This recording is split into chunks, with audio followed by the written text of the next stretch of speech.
अंदर सर्दी छू मंतर। वो लड़की एक लड़के से बेइंतहा मोहब्बत करती थी, उसके साथ जिंदगी बिताने के ख्वाब देखती थी, मगर लड़की के घर वालों को बिटिया की ख्वाहिशों से ज्यादा अपनी मर्जी आजीज थी। बेटी के ख्वाबों पर परिवार ने पहले पहरा लगाया, फिर एक रात उस लड़की के हैवान भाई और बेरहम मां ने लड़की के गले को अपने हाथों से घोट दिया। भाई और मां उस पर जुल्म करते रहे, धीरे धीरे उसकी सांसें थम गईं, तड़प तड़प कर लड़की ने दम तोड़ दिया, मगर बेटी का कत्ल करने के बाद भी उसकी बेरहम मां के हाथ नहीं कांपे। घर वाले तो लाश को चुपचाप दफनाने की फिराक में थे, मगर उसकी सिसकियां कोई और भी सुन रहा था। और फिर 2 नवंबर की उस रात उस खौफनाक वारदात का खुलासा उस लड़की की एक ऑडियो रिकॉर्डिंग ने कर दिया। झूठी शान के लिए जिस खौफनाक वारदात को अंजाम दिया गया, उसकी हकीकत सुनने के लिए पत्थर का कलेजा चाहिए।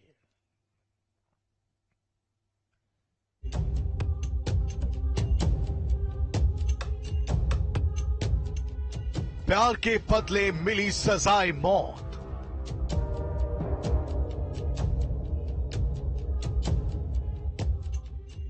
भाई और मां बने लड़की के हत्यारे।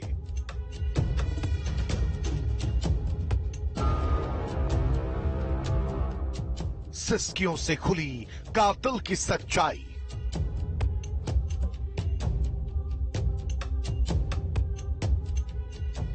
प्यार पर पहरा, बेटी की हत्या।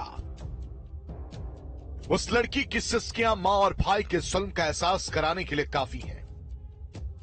समीर मेरे लिए इंजेक्शन लेकर आया, तो एक इंजेक्शन लेकर आया है मेरे लिए, तो समीर बाहर जा, 1 मिनट आ रहा हूँ। इंजेक्शन लेकर आया है मेरे लिए। उस लड़की की आखिरी आवाज में दबा दर्द दिल दहला कर रख देने के लिए काफी है। हाँ, इंजेक्शन कौन लाया? कौन लाया? हाँ, लाएगा? मुझे नहीं पता, इंजेक्शन लेकर आया है, बहुत सारे लेकर आया है समीर। फिर घबरा समीर, मैं तुमसे बार बार मदद मार रही हूँ, बार बार मजाक कर रहे हो। अबे मैं तुम्हारी वो चीखती रही, चिल्लाती रही, अपनी जान बचाने के लिए आंसू बहाती रही, और उसका जुल्मी परिवार उस पर लगातार सितम करता रहा। अभी संजीव भाई का फोन आया, अभी मैंने फोन मिलाया, वो पूछे ना क्या तो फोन ले आया। मेरी इंजेक्शन लेकर आया हूँ, मेरे कितना भी मैटर होएगा, अभी होएगा, अभी होएगा, अभी होएगा। मैं बार बार कह रही हूँ समीर, मान जाओ मेरी बात सुन लो। मेरा लास्ट सीन है, उन्होंने पहले ये किया था, प्लीज। संजीव भाई तो कॉन्फ्रेंस पे लो, अभी कॉन्फ्रेंस में क्या होगा, मैटर करो अभी। उन्होंने क्या था, जब ज्यादा दिक्कत हो किसको आवाज बात नहीं। हाँ, तो ज्यादा दिक्कत इस पर है अब। सच्चाई सामने आई उस एक कॉल रिकॉर्डिंग में, जो उसने अपनी मौत के ठीक पहले अपने दोस्त को की थी। केला भट्टे पर 4 नंबर गली में रात मेरे पास उसकी कॉल आई थी कि उसके घर वालों से परेशान कर रहे हैं कि आज मुझे मार देंगे मेरे घर वाले, कि मुझे कैसे भी करके यहाँ से बचा लो, मुझे निकाल लो।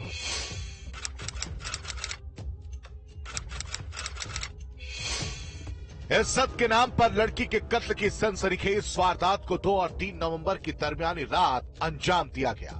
कत्ल हुआ गाजियाबाद के केला भट्टा इलाके में रहने वाली गुलफशा का, जिसको मोहब्बत की सजा उसके सगे भाई और मां ने दी। वो लोग लड़की पर जुल्म करते रहे, लड़की अपने ऊपर हो रहे इन सितम के बारे में अपने दोस्तों को बताती रही। एक कॉल में उसका दर्द, उसकी चीखें रिकॉर्ड होकर रह गई। फिर उससे रात लड़की की चीखें हमेशा हमेशा के लिए खामोशी में बदल गई। गाजियाबाद के केला भट्टा इलाके में हुई कत्ल की उस वारदात को 2 नवंबर की रात अंजाम दिया गया। हत्या हुई एक लड़की की, जिसका कातिल कोई और नहीं बल्कि उसकी मां और भाई थे, जिन्हें दूसरी बिरादरी से आने वाले समीर के साथ गुलाफसा के रिश्ते नामंजूर थे। दोनों की मोहब्बत के बारे में जब घर वालों को पता लगा, तो घर वालों ने मिलकर अपनी बेटी के कत्ल का मंसूबा रचा और 2 नवंबर की रात इस शैतानी साजिश को सच साबित कर दिया। मैंने कहा ऐसा कुछ भी नहीं हो रहा, मैंने उसे बहुत समझाया, मैंने कहा ऐसा घर वाला कोई नहीं करता, फिर भी उसे जबरदस्ती करके उसे गला घोट कर मार दिया गया। मेरे पास उसके सारे एविडेंस हैंगे, रिकॉर्डिंग हैगी, सब कुछ हैगा मेरा उसका। कैसे एविडेंस है आपके पास? मेरे पास उसकी रिकॉर्डिंग है, जो जब जिस टाइम उसे मार रहे थे उसकी सारी रिकॉर्डिंग है कि बचा लो मुझे, और उसकी छोटी बहन भी बचा रही थी कि मत रहने दो भैया रहने दो, वो सब चीज की रिकॉर्डिंग हैगी मेरे पास। ये तो आपने एक पार्ट की कहानी सुनी, अब दूसरे पार्ट की कहानी आपको बताते हैं, जहां भाई और मां का शिकार 18 साल की वो लड़की बन गई। परिवार के लोगों के हाथों पर ही उस लड़की के खून के दाग लगे दिखाई दिए।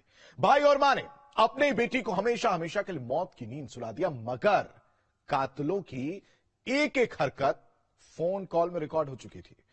अब सामने आना था रातों रात हुई उस वारदात का सच, जो सुबह होते होते नजरों के सामने था। कातिलों की एक एक करतूत उस ऑडियो रिकॉर्डिंग में कैद थी, और वो रिकॉर्डिंग जैसे ही सामने आई, मुजरिमों का पूरा कच्चा छिट्टा खुल गया। देखिए, रात के वक्त जब गुल अफसा का भाई घर में दाखिल हुआ तो लड़की को उसके इरादों पर पहले ही शक हो गया, जिसके बाद गुल अफसा ने अपने दोस्त समीर को कॉल करके परिवार वालों के शैतानी प्लान के बारे में सब कुछ बता दिया।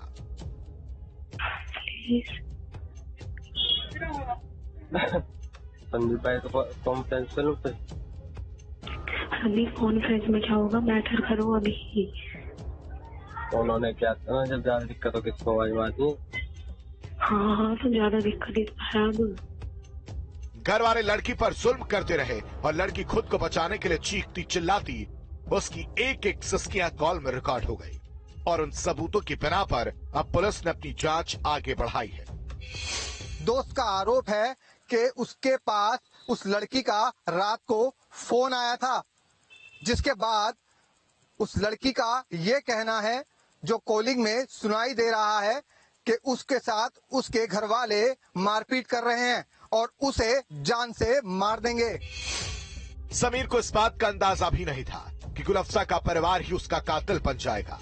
लड़की ने पहले भी घर वालों को अपने भाई और मां के इरादों के बारे में खबर दी थी, मगर इससे पहले समीर कुछ कदम उठा पाता, लड़की के परिवार वाले अपने खतरनाक मंसूबे में कामयाब हो जाते हैं। 2 नवंबर की रात हुए कत्ल की बात 3 नवंबर की सुबह सामने आ गई, जिसके बाद समीर ने पूरी वारदात की जानकारी अफसरों तक पहुंचाई। पुलिस को जब जुर्म की जानकारी मिली तो अफसरों ने मौके पर पहुंचकर तहकीकात शुरू की। 10 बजे थाना क्षेत्र कोतवाली पुलिस को सूचना मिली कि उसके अंतर्गत पड़ने वाले स्नान नगर क्षेत्र में एक आवास में एक युवती जिसकी उम्र लगभग 20 वर्ष है, उसका शव उसी के घर में पड़ा हुआ है। तत्काल ही पुलिस मौके पर पहुंच गई एवं फोरेंसिक टीम को बुला लिया गया है। इसमें पंचायतनामा भरकर लड़की का पीएम कराया जा रहा है और जो भी आगे की आवश्यक वैधानिक कार्यवाही है वो की जा रही है। उसकी सिस्कियां एक ऑडियो में रिकॉर्ड है, उसकी चीखें उस कॉल रिकॉर्डिंग में दफन होकर रह गई। बेबस लड़की अपने दोस्त से मदद मांगती रही, भाई और मां उसको बेरहमी से मारते रहे। इज्जत के नाम पर उसका कत्ल कर दिया गया।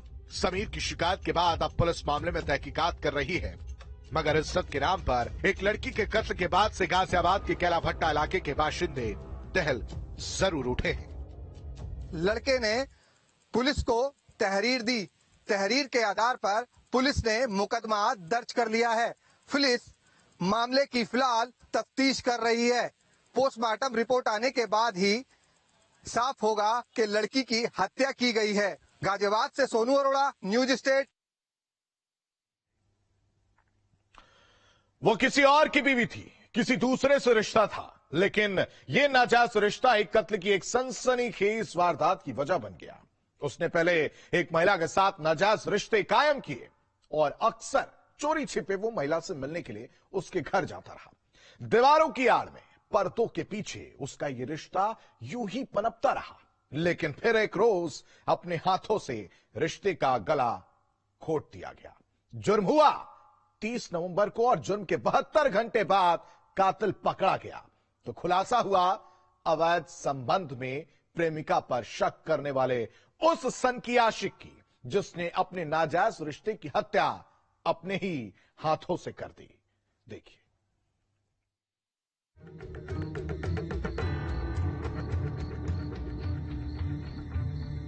नाजायज रिश्ते का खूनी नतीजा।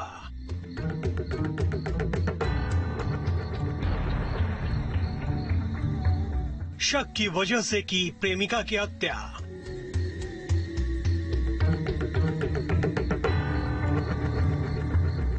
बात करते देखा तो माशुका की ले ली जान।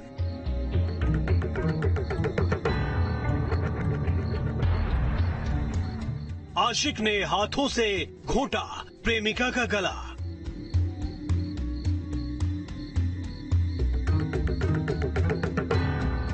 बहत्तर घंटे के अंदर हुआ जुर्म का खुलासा।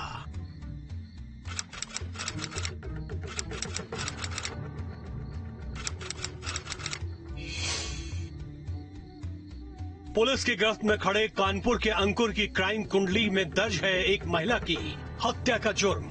खून से सने हाथों में हथकड़ी लगाए इस शातिर ने अपने ही इन्हीं हाथों से उस औरत का कत्ल कर दिया जिसके साथ इस दरिंदे के नाजायज रिश्ते हुआ करते थे। दिनांक 30/10 को बिदनू थाना अंतर्गत तुलसियापुर मोहल्ले में गांव भी है वो जो शहर का पार्ट हो गया है, एक डेड बॉडी होने की सूचना मिली थी। घर पर सरोजनी वर्मा वाइफ ऑफ ललित किशोर ये अपने घर पर अकेली थी। इसका पति अपनी ससुराल गया हुआ था। रात में 29/30 की रात में इसकी हत्या कर दी गई थी।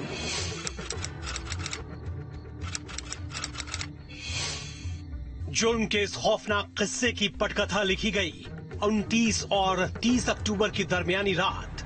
वारदात को कानपुर के तुलसियापुर इलाके में अंजाम दिया गया। कत्ल हुआ था ललित नाम के एक शख्स की बीवी सरोजनी का। वारदात की खबर मिलने के साथ ही पुलिस मौके पर पहुंच गई।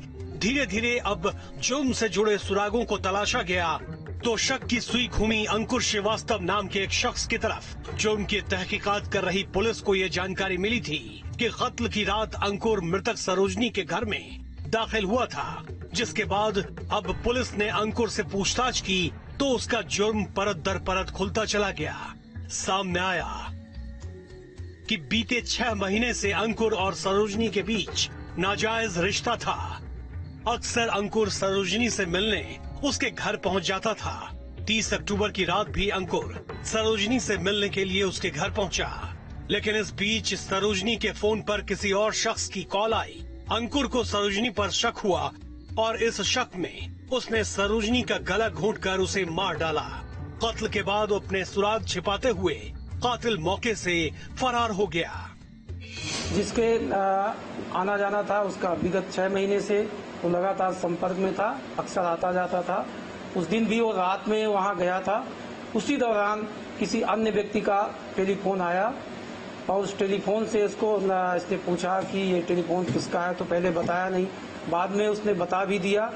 तो इन लोगों की कुछ बातचीत हुई, कहा सुनी हुई। इसने उसका वहीं पर गला दबा दिया और गला दबा करके डेड बॉडी को ऊपर से उठा करके नीचे जमीन में रखा और उसके बाद फरार हो गया। इस अभियुक्त से गिरफ्तारी के बाद इससे पूछताछ की और इसने अपना पूरा जुर्म स्वीकार किया है। सिर्फ हत्या इसलिए हुई कि उस और लोगों से उसने संपर्क कर रखा। पेशे से सिलाई मशीन का कारीगर अंकुर अक्सर सरोजनी के घर जाया करता था। इस दरमियान दोनों के बीच की नजदीकियां हद से ज्यादा बढ़ गई। अपने शौहर को अंधेरे में रखकर सरोजनी अंकुर के साथ नाजायज रिश्ते के साथ आगे बढ़ती चली गई। देखते देखते अवैध संबंधों के 6 महीने गुजर गए। फिर 30 अक्टूबर की रात इस नाजायज रिश्ते का खूनी अंजाम हुआ। 6 महीने तक उसका नाजायज रिश्ता यूं ही पनपता रहा। दुनिया की आंखों में अंकुर धूल झोंकता रहा, लेकिन 30 अक्टूबर की रात सरोजनी को किसी और से बात करता देख उसका खून खौल उठा। फिर रातों रात जुर्म को अंजाम दिया गया, लेकिन 72 घंटे बीतने के साथ ही कातिल की सच्चाई सामने आ गई। फिलहाल आरोपी पुलिस की गिरफ्त में है और कानून के रखवाले उस कातिल की क्राइम कुंडली तैयार कर रहे हैं। क्राइम कंट्रोल के लिए कानपुर से दीप त्रिवेदी के साथ टीम न्यूज स्टेट। वो एक फरेबी शौहर है जिसने अपनी बीवी से छिपकर एक नाजायज रिश्ता कायम किया। बीवी से अलग एक बाहर वाली के साथ वो शैतान रंगरेलियां मनाता रहा। मगर जब उस फरेबी का भेद खुला तो अपने गुनाह को छुपाने के लिए उसने अपनी अर्धांगिनी को मौत की नींद सुला दिया। मगर अय्याशी और आशिकी के लिए बीवी का कत्ल करने वाले उस बेवफा शौहर की सच्चाई जब खुली तो एक ऐसे हैवान की हकीकत सामने आती है जिसकी निगाहों पर नाजायज रिश्ता का पर्दा इस कदर हावी हो गया कि उसने अपने हाथों में हथियार उठाकर 7 जन्मों के रिश्ते को रेजा रेजा कर दिया।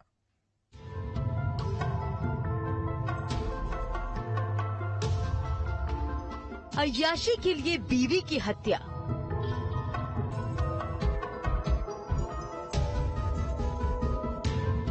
माशुका के लिए तोड़ दिया हर रिश्ता।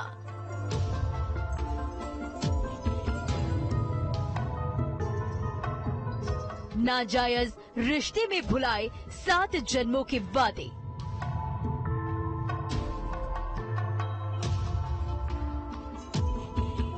प्रेमिका के प्यार में बीवी को मार डाला।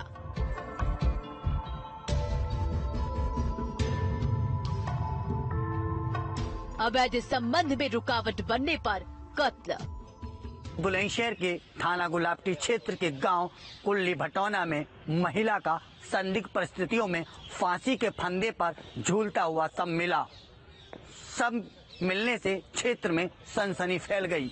वहीं सूचना पर मौके पर पहुंची पुलिस ने शव को कब्जे में ले लिया और पोस्टमार्टम के लिए भेज दिया।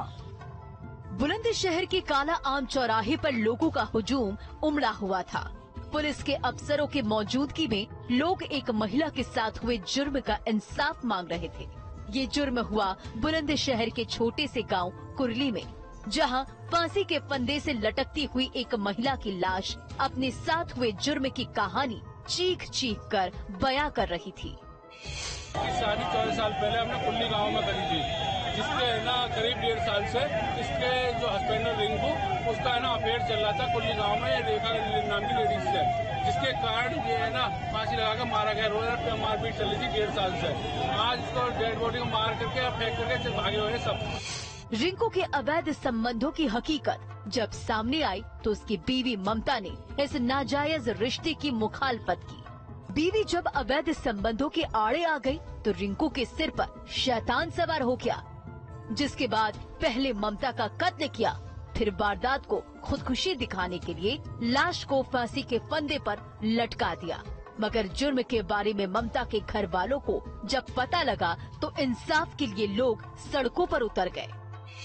और उसके बाद भी हमने पुलिस प्रशासन से बहुत प्रोटेस्ट कर रहे हैं, कल से कोई सुनने को तैयार नहीं है। मजबूर होकर के आज हमें चक्का जाम करना पड़ा, जिसकी FIR और बच्चे गायब करके रखते हुए पुलिस वाले हमें धमका के मारते हैं और उल्टा सीधा हमसे बोलते हैं। अभी भी कह रहे थे कि तुम्हारे नाम पर केस डाल दिया जाएगा, तुम्हारे तो ये पर दिया जाएगा। आखिर ऐसा क्यों? आखिर प्रशासन क्या है? पहले उसने अपनी बीवी का कत्ल किया। जुर्म को खुदकुशी साबित करने के लिए लाश को फांसी के फंदे पर लटका दिया। मगर हकीकत जब सामने आई तो ममता के घर वाले इंसाफ के लिए सड़कों पर उतर आए। चौराहे को जाम कर दिया गया। तमाम हंगामे के बाद अफसर मौके पर पहुंचे। जाम को खुलवाकर ममता को इंसाफ दिलाने का वादा किया गया। पोस्टमार्टम कराने के बाद उनके परिजनों के द्वारा यहाँ पर जाम लगा दिया गया था। उनके द्वारा जो उसके बच्चे थे उसकी मांग की जा रही थी, तो बच्चे आ जाएं जिससे उनका दाह संस्कार कराया जाए। इसी बिंदु पर उनको समझाया गया है। बच्चे चूंकि इधर में नहीं मिले हैं, वहाँ पर फोर्स गई थी, तो उनको समझा बुझा करके अभी वापस किया गया है और जो उनके साथ उन्होंने जो एप्लीकेशन वगैरह दी है उसकी वैधानिक कार्रवाई कराई। इश्क के अंधे रिंकू ने एक संगीन जुर्म को अंजाम दिया। अपनी माशुका के साथ मिलकर 7 जन्मों के रिश्ते को एक झटके में तोड़ दिया। कत्ल को खुदकुशी साबित करने के लिए साजिश रची, मगर जिस्म पर मौजूद जुर्म के निशान ने कातिल के गुनाह की हकीकत खुद बयां कर दी। वारदात के बाद से महिला की मौत का जिम्मेदार उसका फरेबी शौहर फरार है। कातिल की तलाश की जा रही है, लेकिन बुलंदशहर की ममता का बेजान जिस्म आज भी अपने साथ हुए एक एक गुनाह की सख्त सजा की मांग कर रहा है।